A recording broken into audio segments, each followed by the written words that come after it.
Now we shall begin by multiplying the numerator and the denominator by x minus 3 on the left-hand side of the inequality. So we have 8 divided by x minus 3.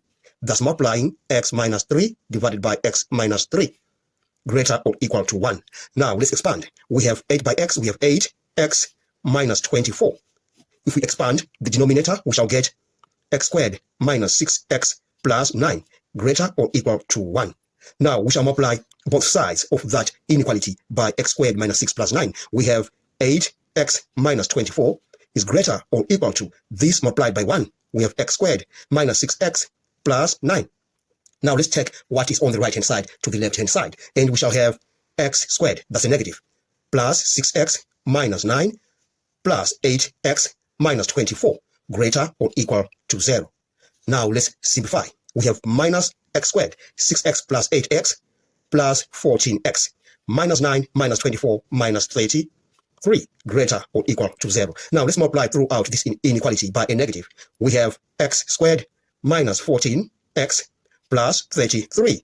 That is now less or equal to 0, because if you multiply throughout by a negative on the inequality, the sign of the inequality changes direction. All right. Now we have a quadratic function on the left-hand side. And you remember we said ax squared plus bx plus c is a quadratic function. And if a is greater than 0, the graph is concave up. And if a is less than 0, the graph is concave down. All right. Now let's factorize this. We are going to have x minus 11, x minus 3, that is less or equal to 0. Now we have the critical values. The critical values, I shall call them CVs. They are x is 11 and x is 3. All right. Now we shall use this now to sketch that graph. All right. Our graph is going to be concave up because a is greater than 0. Now we have the critical values. They are 11 and 3.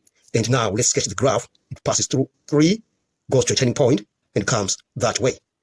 Now we are saying parts of this graph that are less than 0 are found in that region. All right. Then we say x is less than or equal to 11 and x is greater than 3. This point here is an asymptote, because if we check on the inequality above, we have 8 over x minus 3. So x doesn't have to be equal to 3. So we don't have to say x is greater or equal to 3. We must say x is greater than 3 because x doesn't have to be 3. Then we are done with that inequality.